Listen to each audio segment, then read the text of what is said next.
I'll be outside. What got stuck in Gambit's craw?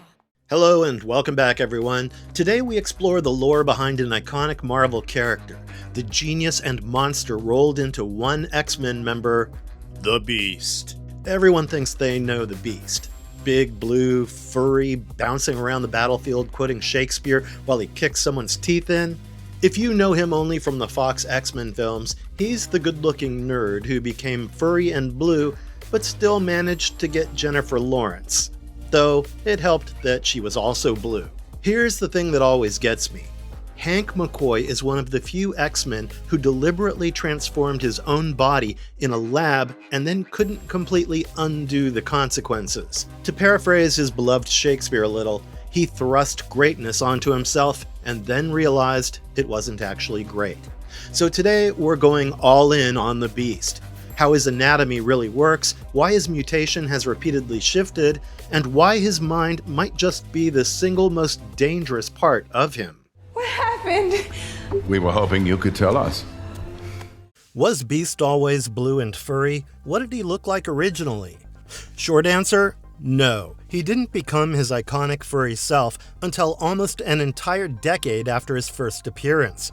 When Hank McCoy first showed up in X-Men #1 way back in 1963, he wasn't blue, he wasn't furry, and he definitely wasn't growling. He was a really clever teenager with absolutely massive hands and feet, along with superhuman strength and ape-like athleticism. Henry Philip Hank McCoy was born in Dunphy, Illinois, and the comics tell us that his dad, Norton, worked at a nuclear plant and received a serious dose of radiation before Hank was born, which early stories presented as the in-universe reason his son was born mutated. And unlike most mutants, whose abilities don't become obvious until puberty, Hank's mutation was visible from birth through those oversized limbs. Although human in appearance, his proportions were built like a great ape's, which is exactly why the cruel kids at school nicknamed him Magilla Gorilla, and it was no compliment like it is now. But it wasn't all bad. That ape-like build made him an absolute monster on the football field. Superhuman agility and strength made him a star player, and there's a great early bit where he stops a trio of robbers mid-game by bounding across the pitch and grabbing them. The point is that at this time, Beast could easily pass as human if he wanted to. He didn't have to hide wings like Angel or wear ruby quartz glasses like Cyclops. He was the X-Man who got to look relatively normal while still being able to use many of his powers in the open. That detail matters because his first major monstrous transformation was something he did to himself. I love what you've done with your hair. You too. What does Beast's anatomy actually look like under all that fur? The short version of how Hank McCoy became furry is that in Amazing Adventures Volume 2, Number 11, he ingested a serum he had designed to alter his appearance and conceal his mutant identity. But it did the exact opposite of helping him pass as an ordinary human. His fur was originally gray before becoming the familiar bluish-black seen in later stories. We'll go into more detail on this later in the video, so don't worry. Now let's get under the bonnet. Strip away the blue shag carpet, and what you've got is a body engineered for movement in every direction at once. Those enormous hands and feet aren't just for show. Hank possesses extraordinary manual and pedal dexterity across all four limbs. And I don't mean a bit handy with his feet, or that he can write his name with both hands.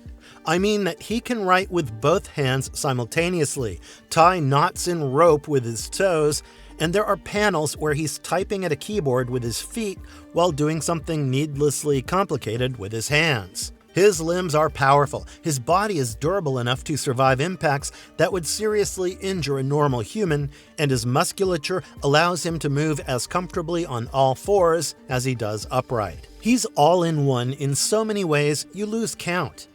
He can wedge his fingers and toes into tiny cracks in a brick wall and crawl straight up it vice grip style. He'll walk a tightrope like he's strolling down the pavement. The man can walk on his hands for hours like it's just normal. Because for him, it is. So the build isn't simply a normal human body covered in fur, it's an ape-like acrobatic frame that can operate both bipedally and quadrupedally. Think less bodybuilder, more great ape that did a PhD. His whole anatomy is optimized for climbing, leaping, and contorting through spaces the rest of the X-Men might need a super sleek gadget of PIM particles to get through.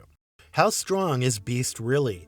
Can he hang with Marvel heavy hitters? Okay, so this is where people massively underrate him. Back in his teen years with the original X-Men crew, Hank's strength was commonly placed around the 1-ton range. Respectable, but not earth-shaking, especially when we compare him to other heavyweights in this department. After his furry mutation, official Marvel profiles have placed his lifting capacity at up to roughly 10 tons.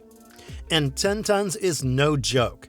That's enough to smash through a brick wall, toss a small car, and bend heavy metal with his bare hands. And when his strength was pushed even higher, it got fully ridiculous. There's a period leading into X Factor from 1986, number 31, when a virus created by the Horseman Plague caused his strength to increase whenever he exerted himself while steadily reducing his intelligence. When he later intercepted the mutant Infectious Kiss to save Iceman, her unstable mutation-inducing powers restored Hank's blue-furred form and his intellect while leaving him somewhat stronger than before. Thankfully, Infectious Kiss restored him to the blue and furry version we all know and love. His legs are even scarier than his arms. Official profiles state that he can leap around 32 feet straight up and clear roughly 50 feet in a standing broad jump. Bigfoot himself would probably steer clear of this guy. So, can he hang with the heavy hitters? He has survived encounters with characters far stronger than he is, including Colossus and the Hulk, although that doesn't place him in their raw strength class. He's not in Hulk's weight category for lifting or striking, obviously. But 10-ton strength combined with superhuman agility, durability, and the intelligence to avoid taking a direct hit? Yeah, Beast is definitely formidable. How does Beast's brain work inside that animal body? Is he literally a super genius? The answer is a loud yes. Hank McCoy is consistently recognized as one of the most brilliant scientific minds in the Marvel Universe. Marvel's even described him as one of the world's 8 smartest men in certain stories. He holds advanced qualifications in biochemistry and genetics and is recognized worldwide as a leading authority on mutation and evolutionary biology.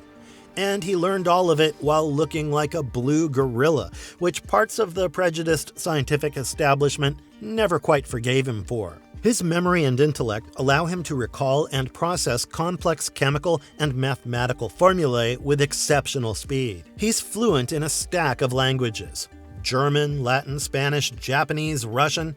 Take your pick. He's well-read enough in literature, history, and philosophy to weaponize a Shakespeare quote mid-brawl. He's even an accomplished keyboard player. And the way Grant Morrison wrote him is memorable. A brilliant, witty scientist who could swing between manic enthusiasm and crushing self-doubt. He can read battle-tracking trajectories, weak points, and probabilities while simultaneously doing backflips off someone's skull. I've got to say, because of all that, the really frightening part about Beast in battle, or any other situation, is how he multitasks. Why did Beast become blue? What's the canon explanation for his color and fur? Now, we know he started out human-looking. Here's exactly how he stopped looking human, because the canon is wonderfully self-inflicted. After leaving the X-Men, Hank took a job as a genetic researcher at the Brand Corporation. While there, he isolated a hormonal extract capable of inducing mutation, a genuinely massive discovery. The problem? He overheard a plot to steal top-secret government documents, including material connected to his research, and to disguise himself and stop the theft, Hank drank his own experimental serum. It worked. He grew fur all over his body, sprouted fangs and pointed ears, and got a big boost to his strength, agility, and senses. But he stayed in the transformed state too long and discovered that he could no longer reverse the process. He was locked into the form permanently, a beast in body as well as in name. Now the blue. We already talked about it a little earlier, but now in detail because you can't get into Beast without going into detail. His fur was originally gray before quickly changing to a dark bluish-black in the comics. Blue highlighting was commonly used to depict black hair, fur, and costumes in comic book coloring, but Beast's appearance eventually became conventionally understood and portrayed in blue. So his single most iconic visual trait partly grew from the coloring methods used to depict very dark fur. Comics, everyone.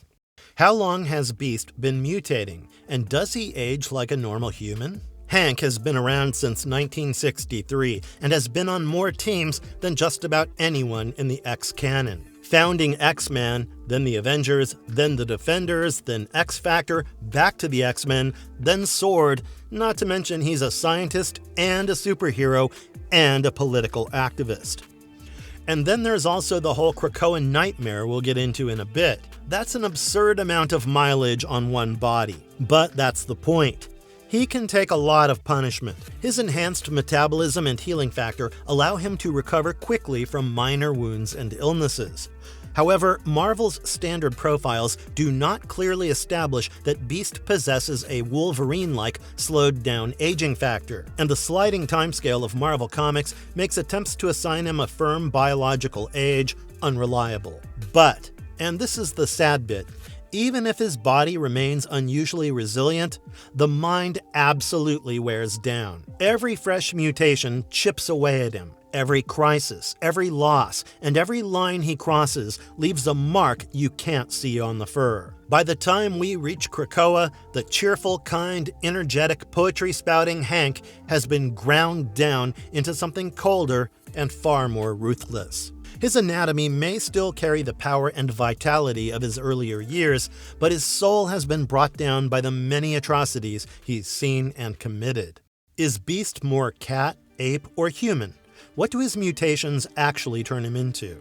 This is genuinely one of the messiest, most fascinating things about his biology, because the answer keeps changing. For decades, Beast was the ape, that simian, gorilla-flavored build. Then, during the period associated with Grant Morrison's New X-Men, the concept of a secondary mutation became prominent, describing an additional evolutionary development in a mutant's abilities or body. For Hank, that meant going cat. In Extreme X-Men, he was critically wounded in a fight with the villain Vargas and his teammate Sage, who can analyze and jumpstart latent mutant abilities. His secondary mutation was activated to save his life. He survived, but he woke up bulkier, heavier, and distinctly feline. Cat-like head, paws, and claws, the works. But it's not all fun. Not only had he lost the body he had spent years getting used to, but he had also lost a huge chunk of his legendary manual dexterity. There's a quietly tragic section where he mentions he used to play the guitar, but he can't because of the feline paws. So he soon switches to learning the drums instead. There is no one good answer for what he is, which means he's a genuine morphological chimera, primate traits and movement, feline claws and senses, and fully human genius-level cognition riding on top of all of it. Different artists have drawn him as a lion, a baboon, a bear, or something closer to his classic ape-like form. The man is morphologically all over the place. But that instability is kind of the point. He has several animalistic traits balled up into one work-in-progress body. How sharp are Beast's senses? Can he smell or hear like a predator? Well, predator sharp is putting it mildly. Once he hit the feline form, his already enhanced senses became even more important to how he operated. However, the claim that every sense became exactly 20 times stronger than a normal human's is not consistently established across the comics. His sense of smell is precise enough to identify and track specific people by scent. My favorite example of this? When Colossus came back from the dead in Astonishing X-Men, and everyone was understandably suspicious that he might be an imposter. Beast helped verify that the man really was Peter through his scent. He could have gone for a DNA test or used a machine, but his senses offered a much quicker answer. He's also got cat-like night vision that lets him operate in extremely low light, making him difficult to ambush. Some stories and profiles also credit him with highly sensitive hands and feet capable of detecting subtle physical or electrical disturbances, although the exact limits of that ability vary between sources. That might seem far-fetched, but we are talking about an ape-like scientist with blue fur. The downside to these particular abilities? Senses this sharp can be turned against him. A bright enough flash, an overwhelming smell, or a loud enough bang can disorient him. With great power comes great vulnerability.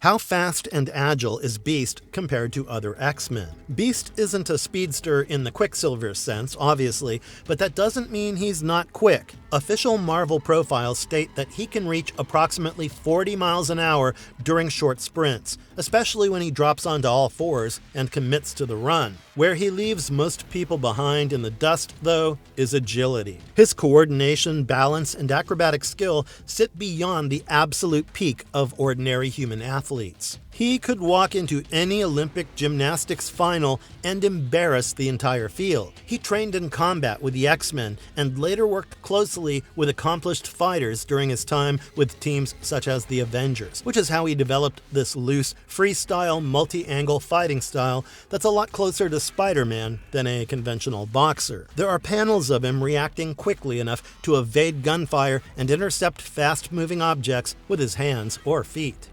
Compared to the rest of the X-Men, he's the one who turns a fight into a three-dimensional problem. One might charge you head-on, another might fly at you, or teleport right next to you. Beast is basically a one-man acrobatic assault. He's on the ceiling, off the wall, behind you, and quoting a sonnet before you've finished asking yourself why he's blue.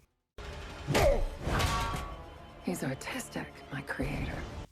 Does Beast have a healing factor? How well does his body recover? He does have a healing factor, but let's manage expectations here because this is where fans love to overhype him. Beast is not Wolverine or Deadpool. He won't ordinarily regrow a hand. He won't necessarily live for centuries.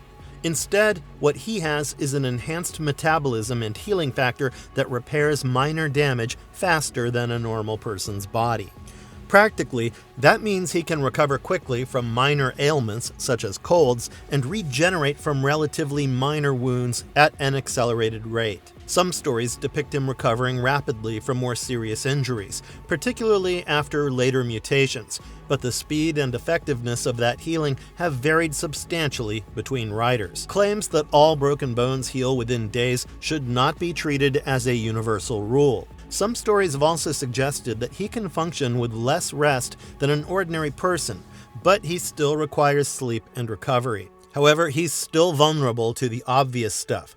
Bullets hurt him, blades cut him, and he can absolutely be put down by conventional weapons if you catch him in the right place at the right time. His healing buys him resilience and recovery. It doesn't make him invincible. What is Dark Beast? And how does he twist Beast's anatomy into horror? Finally, we're here at the good stuff.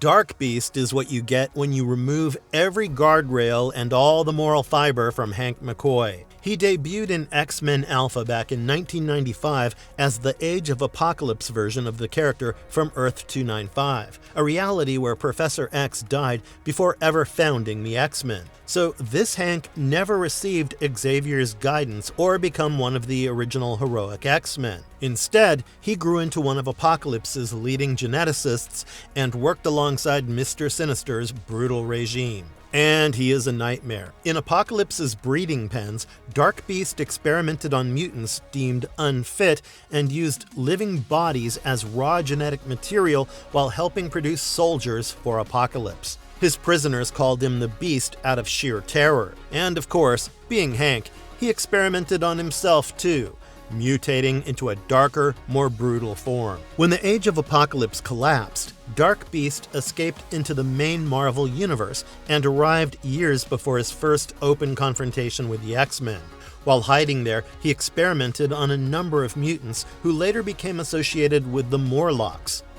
Later retcons connected him to the altered appearances and abilities of several Morlocks, although Callisto, Caliban, Mask, and others still formed and organized the underground community themselves. Mr. Sinister eventually ordered the Marauders to carry out the mutant massacre because he believed Dark Beast's experiments had contaminated the genetic work Sinister considered his own. So, Dark Beast's experimentation contributed to the chain of events that got an entire community slaughtered. He even kidnapped the real Hank at one point and impersonated him among the X-Men for months. Dark Beast has a version of the same brain and similar powers, but absolutely no conscience. And that makes all the difference. What did Beast do with biology during the Krakoa era? On the mutant island nation of Krakoa, Beast became the director of X-Force, essentially the nation's intelligence and black ops agency. He was given enormous authority and insufficient oversight because the thinking was that nation building required dirty work to be done in the shadows. Not entirely wrong, but well, it was a terrible idea. In fact, I can't emphasize enough how much of a freaking awful idea it was. Hank ran on a cold utilitarian code. The greatest good for the greatest number of mutants, and damn the cost. And the cost got monstrous. In X-Force number 12, he staged a public interrogation of Colossus and argued for increasingly authoritarian methods against suspected threats.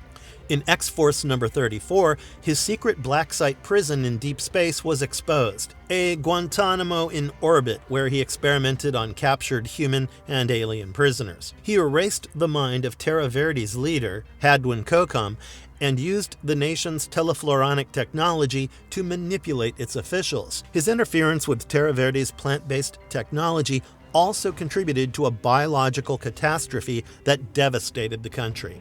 The absolute lowest point, though, is Wolverine. Logan was increasingly opposed to Hank's method. To prevent him from becoming an obstacle, Beast deliberately sent Wolverine to his death, resurrected him without his full memories or higher cognitive functions, and controlled him through biotechnology so he could use Logan as a personal assassin. Gone is the kindly Dr. McCoy who uses biology as medicine, who uses sonnets to cheer people up, and who fights for mutant rights. The sociopathic Beast is here instead. That's the Krakoan Beast in one image. A genius who figured that mutating his own body wasn't enough and decided other people's bodies and minds were his to rewrite. Is Beast's animal form what makes him more brutal, or is it his mind? This is the question that the comics make you ask in every Beast-centered run. I know there might be other answers, but for me, it's the mind, not the monster. It's tempting to blame the monster, and it would be so easy to make it something like the Hulk, where Bruce Banner can lose control and another personality emerges. After all, Hank looks like a beast. He's got the fangs and the feral instincts, so surely the body is dragging him down into savagery, right? But look at what actually drives his worst acts. None of the Krakoan atrocities were instinctive snaps. He isn't merely a violent sadist who commits his atrocities out of impulse. Almost everything he does is planned, and he goes far enough to justify it in calm little monologues. In Wolverine number 31, narrating his own villainy, he argues that conventional morality is inadequate and that Logan's suffering can be justified if it protects millions of mutants. He can calmly, even gleefully, sacrifice the few for the many and call it altruism. His most monstrous feature is not the blue-furred skin, but his brain. After all, there's a reason why some of the best villains in fiction are also the cleverest geniuses in their respective universes. That's not to say that the feral side is a puppy, definitely not. There are moments when rage or manipulation pushes Hank into brutally animalistic behavior. Cassandra Nova once hijacked his body and instincts to humiliate him psychologically and physically, making him scuttle around like an animal against his will. But the biological warfare, secret prison, and controlled assassins, those came from the genius brain. The scariest thing about Hank was always the part of him that was the most human. How does Beast compare to other giant brutes like Colossus or Juggernaut? Colossus and Juggernaut are walls. They walk through you, soak up damage, and often win by being immovable or unstoppable. Beast doesn't do any of that. He cannot out-tank Juggernaut, and he knows it. So he never tries. Instead, Hank fights like he's solving a puzzle. That freestyle acrobatic style means he's coming at you from angles a brute simply can't cover. He uses their body mass and momentum against them. He's leaping off walls, flipping over your guard, grappling your joints, and trying to remain outside the line of a direct hit. Where Colossus might deliver one massive committed blow, Beast can attack repeatedly from different directions while refusing to stand still long enough to be hit back. And when he does need raw strength, he's still packing up to roughly 10 tons of it. So it's not like he's fragile. The difference is that he treats his power as one tool in a huge kit, not the whole strategy. Juggernaut wins by refusing to stop. Beast tries to win by being everywhere you're not and being smarter than you the entire time. Could Beast turn himself into something even more monstrous? Genuinely terrifying answer, yes, and his entire history proves it. This is a man whose response to many biological problems has been to experiment on his own body. The fur and fangs came from a line he deliberately crossed with his own hands, while later transformations resulted from injuries, outside intervention, unstable mutation, and further experimentation. He has rarely respected the idea that a body is finished. And he's got the tools. He once drank a catalyst, AZ3194T, that gave him much of Dark Beast's genetic knowledge and experience, meaning he willingly absorbed the expertise of the most monstrous version of himself. On Krakoa, he had access to resurrection technology, cloning, and biological engineering with almost no meaningful supervision. He proved exactly what he'd do with it, too. When Wolverine and Sage killed him, Beast had arranged for a clone body to activate and continue his plans. That version, known as Beast Prime, created an army of Beast clones and feral Wolverine duplicates through his Weapons X program. He effectively became a factory for himself. Across possible futures and alternate realities, X-Force encountered versions of Hank connected to catastrophic outcomes, including a Beast who styled himself the God of all mutants. Some futures also showed his work contributing to mutant-machine hybrids and other nightmarish weapons. So the ceiling on what Beast could make himself or his creations into is basically whatever his science and resources allow, and the most important break has always been his own conscience. We've watched that break fail. Sleep on that one. So let's put it all together. Beast looks funny, like a joke story scientists would swap around. A fuzzy blue geneticist in glasses, bouncing around quoting dead playwrights. But every claw, every fang, and every inch of muscle came attached to a brain that can rewrite genomes, weaponize ecosystems, and clone an army of itself. His anatomy has constantly shifted over the 60-plus years he's been in the comics. Human-looking, then ape-like, then feline, and then back towards another simian form. And his ethics are, at the worst of times, just as unstable as his body. Greetings, enemy mine. Might I induce you to a change of heart? So, to end today's lore exploration, some questions. What scares you more? The way Hank's body keeps evolving, or the way his mind keeps finding brand new ways to use it? Or maybe that's just your thing, and you're not afraid of the Beast at all. Either way, let us know your thoughts on this marvelous character in the comments. Smash that like and subscribe, and tell me whose anatomy you want on the slab next. See you in the next one. Bye.